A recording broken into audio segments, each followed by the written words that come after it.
Buenas tardes, bienvenidos a tu canal Tío Nayito, soy el Tío Nayito 2.0, gente. Saludito a todas las personas que van a ver este video. Recuerden que estamos trayendo noticias fresquitas para que usted pueda estar informado. Gente, quieren implementar lo de Nayib Bukele en Argentina contra la delincuencia en Argentina. Este chamaco es famoso en Argentina y tuvimos el lujo de entrevistar a Gustavo Villatoro, ministro de Seguridad Pública y Justicia del gobierno de Bukele, El Salvador. Cada minuto que pasa estoy más convencido que Argentina debe imitar la lógica integral detrás del plan de seguridad de El Salvador. No es simplemente contener los síntomas del crimen organizado, sino que ir contra el problema de raíz. Sube una foto del señor Villatoro. Él dio una entrevista que yo se la traigo completa para que usted la vea, pero antes que nada, regáleme un like si usted está de acuerdo que se debería implementar lo que se implementó en El Salvador contra la delincuencia. Lastimosamente, Nayib Bukele no fue hoy a la, ¿cómo se llama? A la toma de posición de Milei. Muchos argentinos lo estaban esperando. Unos esperaban que él llegara, esperaban más que otros presidentes. Oiga. Tomando la calma, la gente espera, falta muy poquito para que Javier Milei se haga presente en este lugar y también en este escenario. Si quieren algún testimonio más también, porque vamos a hablar con la gente sobre qué les pareció la presencia de Bolsonaro. ¿Cómo estás? ¿Qué te pareció la presencia de Bolsonaro? La presencia de Bolsonaro. La mejor, todavía falta Bukele. Tu ídolo, vos estabas esperando a Bukele, bueno, llegó Bolsonaro. Sí, pero igual, recontra bienvenido. A mí me gusta que Milei se rodee de esos presidentes y no de Chávez o Nicolás Maduro, que son unos corruptos igual que Cristina y Fernández. Bueno, muy bien, bueno, seguimos hablando también con todas las personas que se encuentran. Bueno, ahí como lo ven, los argentinos quieren que se reúna de los presidentes como Nayib Bukele y Bolsonaro. Pues Bolsonaro es el de Brasil, recuerden. Pues qué bueno, imagínense, qué bueno que en la Argentina tienen un buen concepto a Nayib Bukele, así como muchos salvadoreños lo tenemos. Gente, ¿y qué opina usted? ¿Deberían de implementar lo de la seguridad en Argentina? Aquí el señor Villatoro se lo dice claro y explica en una entrevista a un argentino que le hicieron una entrevista y vea, la verdad que le dio cátedra, camarada, vea. Cuéntenos, ayúdenos a entender lo positivo de esta reforma que ustedes hicieron a nivel penal y judicial, porque usted es el ideólogo del plan Bukele, si se permite la expresión, y algún aspecto que es cuestionado, por supuesto, y usted lo sabrá también, ¿no? Cada vez que se cambia algo, siempre pueden surgir reacciones. Claro, imagínate que toda esta actividad que hemos venido desarrollando dentro del Plan Control Territorial, que reflejaba de alguna manera todo ese estudio de la realidad del país de 1992 a la fecha y que por las fases en las que fuimos ejecutando el Plan Control Territorial necesitábamos poder tener una asamblea que respaldara la labor del Ejecutivo, porque teníamos una asamblea opositora y que encima de todo quería meterse en las labores del Ejecutivo.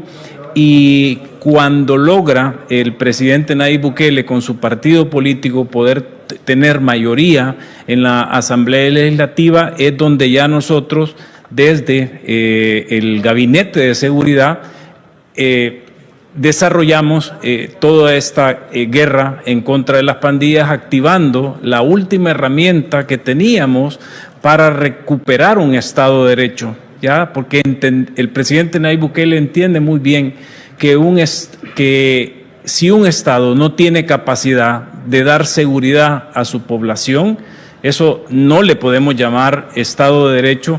Y por supuesto, al hacer uso de estas herramientas y poder presentar todo este compacto de reformas a esas leyes penales perversas que nos sembraron en los últimos 25 años en el país, y que no somos los únicos, estamos claros que esto ha sido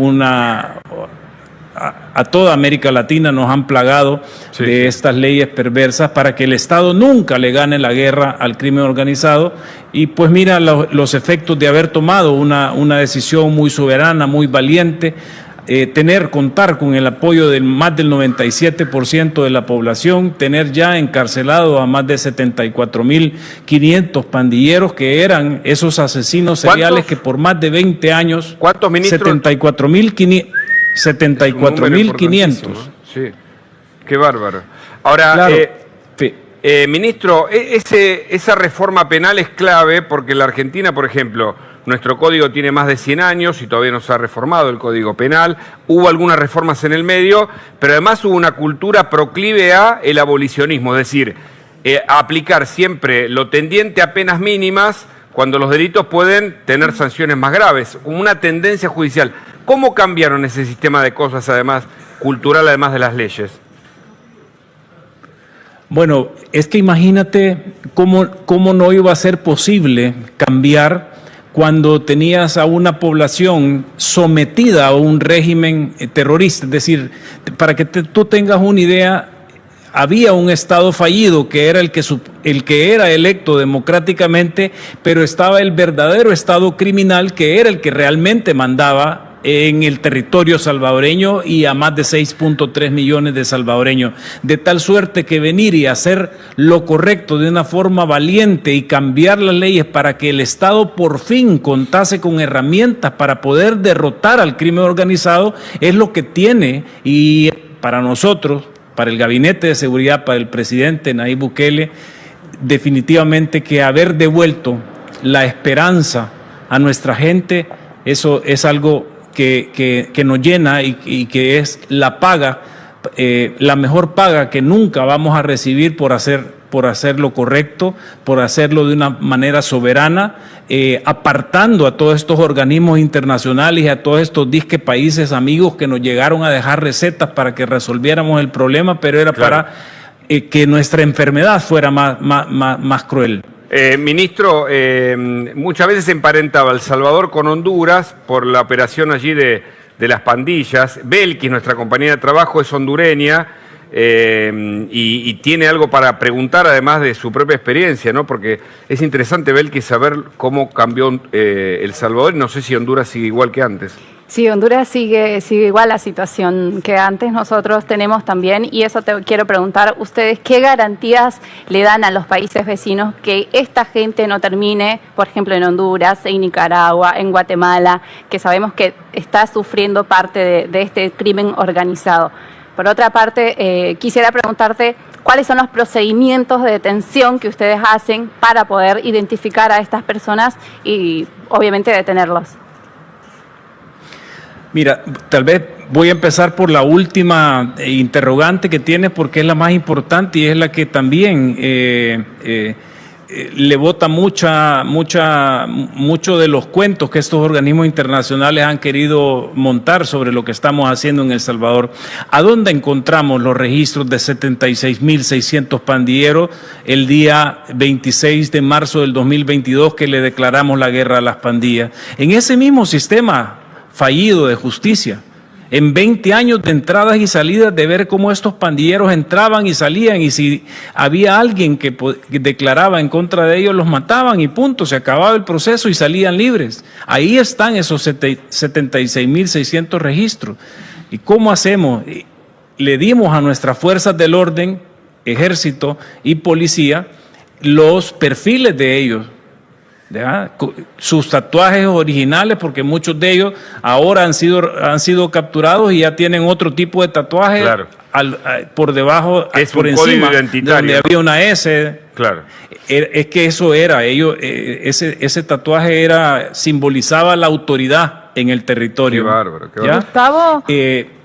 Sí. Sí, una consulta. Nosotros en Argentina tenemos todo un debate respecto a la conectividad en las cárceles. Los presos tienen acceso a celulares. Digo, ¿esto cómo se maneja allí en El Salvador? ¿Tienen esta política o o qué han implementado en cárceles? No,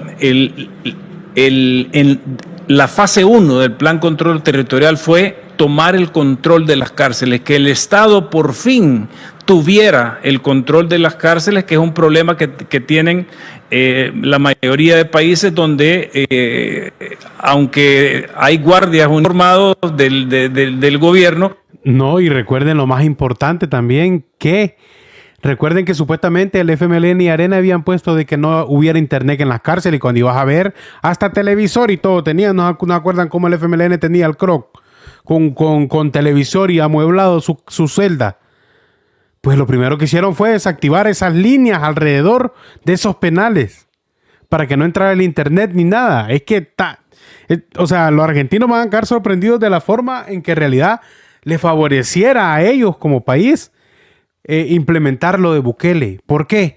Porque van a evitar tanto crimen y Argentina, pues, puya, Argentina, que no lo crea, si usted no ve las vías, parece que le llaman ellos, pues hay bastante delincuencia, mucha droga infiltrada y todo. Siga bien. Pero quien manda en las cárceles es el crimen organizado. Eso nosotros lo desactivamos completamente. Tienen acceso a ningún tipo de teléfono celular, ni de llamadas, ni de visitas en el régimen de pandillas, de crimen organizado. Y además, aquel operador de telefonía celular que dé señal dentro de una cárcel, tienen multas millonarias y tenemos todo un equipo de tecnología para estar midiendo los decibeles de tal suerte que no entre ningún tipo de señal a las cárceles, porque obviamente, así como en El Salvador lo hicieron en los últimos 20 años, en otros países lo siguen haciendo, ellos ordenan cometer crímenes y se vuelven las universidades como los cuarteles principales del crimen organizado, y obviamente eso pasaba en El Salvador. En la Argentina, con la organización Los Monos, pasa eso. El crimen o las ejecuciones se envían desde las cárceles.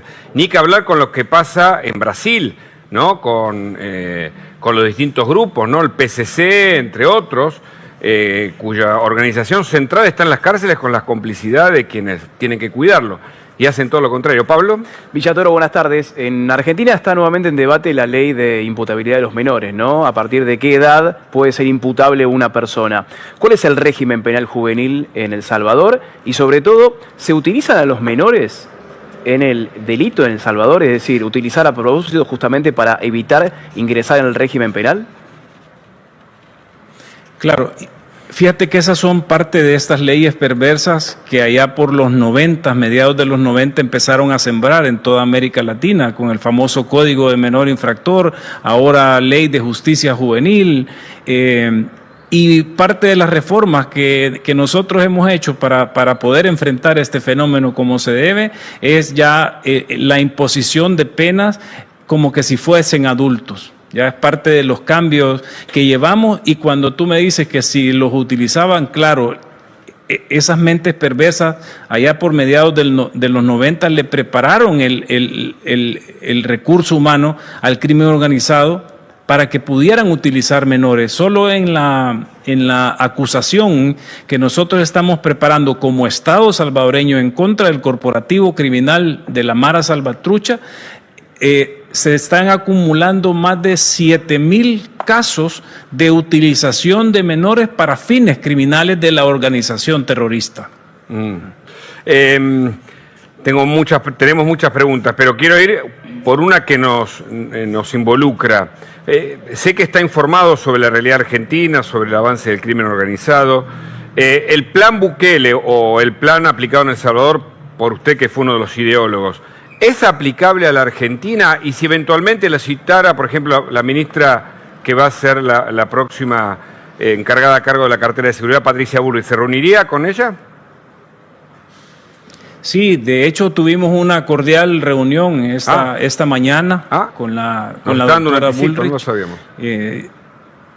Sí, ya conversamos un poco, y en definitiva, Hugo, lo que hemos hecho en El Salvador es encontrar todas esas leyes perversas, hacer los cambios necesarios. Obviamente no te puedo decir, porque imagínate, nosotros pasamos más de 25 años recibiendo recetas que iban a funcionar en El Salvador y ninguna funcionó, pero a nivel estructural, lo que hemos hecho en El Salvador, estoy seguro que puede ser aplicable aquí en Argentina, en Chile, en Perú, en Bolivia, en cualquier país de América Latina. Y lo primero que hay que hacer es... todos los países... Lo primero que hay que hacer es también una reforma judicial o una capacitación de las fuerzas federales o un acuerdo también con el sistema judicial para la aplicación de penas más altas para iguales delitos, por ejemplo. Claro, es parte de todas las estrategias, pero en definitiva tiene que haber un acuerdo nacional, porque es el Estado argentino el que debe de enfrentar a la criminalidad organizada, y no solo enfrentarla, la tiene que derrotar. Imagínate El Salvador, un país tan pequeño, con recursos limitados, sin recursos naturales, pero hicimos algo que todo el mundo y todo especialista de seguridad que llegaba a El Salvador decía que era imposible, que teníamos incluso que aprender a convivir con las pandillas porque no había forma de acabar con ellas, ¿ya? Quiere decir entonces, como decía el presidente Nayib Bukele, que cualquier país, cualquier estado, tiene entre 10 y 1000 veces más capacidad que cualquier organización criminal para derrotarla. Eso es parte de todo esta ¿Y cómo modificar la matriz de sustentación que tiene el narcotráfico, que es capaz de comprar, incluso algunos dicen hasta los propios gobiernos? En la Argentina lo hemos visto con jueces que están detenidos, con personales de la Fuerza de Seguridad federales, bueno, con policías, va comprando y ni hablar con el brazo armado, ¿no? Sicarios, etcétera. ¿Cómo contrarrestar ese poder económico del narcotráfico? ¿Cómo lo hicieron?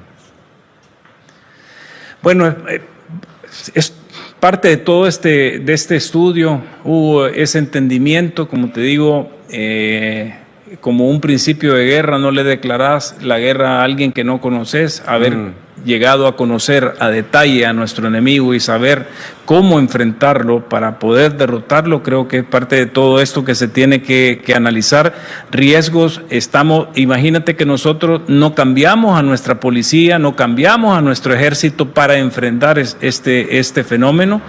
Sí hicimos las reformas legales necesarias para poder contar con las herramientas y para que el Estado tuviese la capacidad de poder derrotar al crimen organizado, y eso va generando sinergias entre todos los actores claves de un país, precisamente para poner primero los intereses de la sociedad.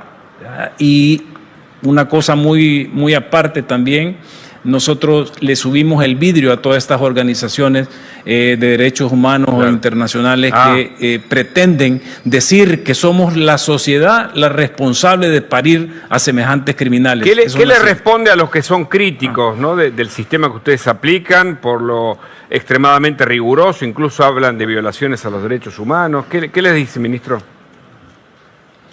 Bueno, mira, lo que ellos opinen nos tienen sin cuidado. Gracias a Dios en El Salvador tuvieron que quitarse la máscara y demostrarle al mundo que ellos lo que están es enamorados de los criminales y son enemigos de la sociedad. Viven, desgraciadamente, de la sangre que generan estos grupos criminales en nuestros países. Por lo que quieran decir o pretendan hacer, nos tiene completamente sin cuidado. Estamos trabajando, haciendo nuestro trabajo en base a nuestra Constitución, en base a nuestras leyes, y lo vamos a seguir haciendo porque encima de todo el respaldo de la población es superior al 97%. Eso es la verdadera democracia, y hasta en eso estamos redefiniendo y mostrando el concepto de democracia, que no solo es ir los domingos a elecciones a elegir a nuestros gobernantes, sino escuchar a la población y resolver los problemas de la población. Ministro, agradeciéndole su tiempo. O sea, en pocas palabras, nos vale pepino lo que digan los acuerdos, ¿cómo se llaman estos de los derechos humanos? ¿Y saben por qué?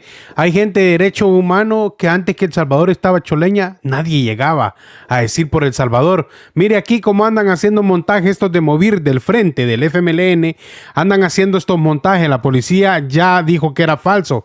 Estos de Movir andan diciendo que este chamaco murió, pero él cayó preso en el régimen de sección, salió, luego de salir se murió aparatosamente en un accidente de moto. No es que murió por el régimen de sección, y los de Movir andan diciendo que por el régimen de sección había muerto. O sea, estos desgraciados de Movir quieren por todo, mano, por toda la muerte, quieren echarle la culpa al gobierno o al régimen de sección. Todo con tal de ¿qué? Con tal de quitarlo, camarada, con tal de moverlo, con tal de quitarlo de ahí. Es increíble, pero cierto, camarada. ¿Qué tenía aquí? No me acuerdo. Esta fue la llegada del ministro cuando fue la juramentación de Milei. Vea, la toma de posesión. Ahí llega el ministro, ve. Como usted puede observar, el ministro llega, fue el invitado, o sea, era invitado al gobierno, pero él fue como parte del gobierno de Nayib Bukele. Ahí lo recibe Milei, mire.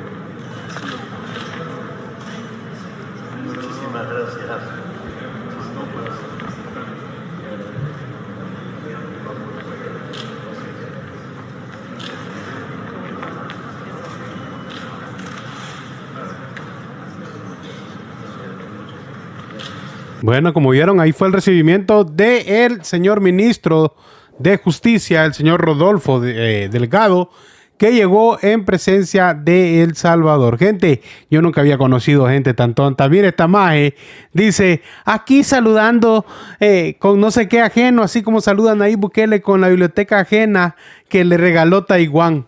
¿En qué momento Taiwán ha regalado una biblioteca a El Salvador? Por Dios, mano, a ver cuando esta mujer saluda con cerebro ajeno porque el de ella no le sirve. Mire qué estupidez. Aquí saludando con sombrero ajeno, igual que el presidente. Presumiendo la biblioteca que construyó Taiwán, por supuesto. Habla igual que aquella señora de la de ¿cómo se llama? La de la abogada. Aquí saludando con sombrero ajeno, por supuesto, así como la biblioteca que está saludando Nayib Bukele con la biblioteca que regaló Taiwán. Hermana, a ver cuando saluda con cerebro ajeno porque el que tiene no le funciona, hermana.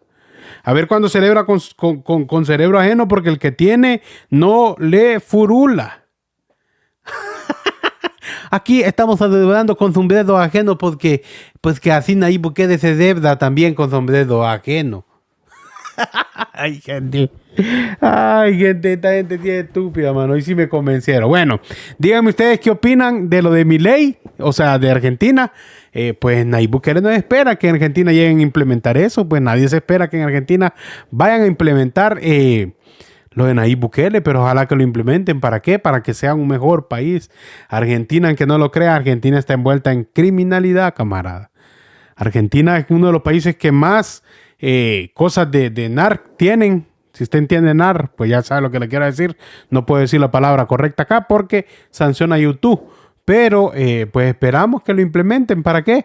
Para que los argentinos estén satisfechos. Mire, porque aquí lo dice, cada minuto que pasa, estoy más convencido que Argentina debe imitar la lógica integral del plan de seguridad de El Salvador. No es simple contener los síntomas del crimen organizado, sino que ir contra el problema de raíz. Así fue lo que se hizo en El Salvador. Ir contra el problema de raíz ir contra el problema de raíz. O sea, con los jefes, con todo, pues, con todo, hasta con los grandes capos que estaban afiliados a eso. Llegamos al final del video, no sin antes agradecerte que dejes tu like, que ya sabes que eso apoya al canal, y que tenemos nuestro sponsor, agencia de viajes, que te llevan en bus hasta El Salvador si tú quieres también, y tenemos también nuestro sponsor de soccer, o sea, que le venden uniformes para su equipo que tenga aquí o su equipo favorito. Llegamos al final del video, no sin antes agradecerte que dejes tu like, como dijo el gringo, see you later, my friend, bye, bye, bye.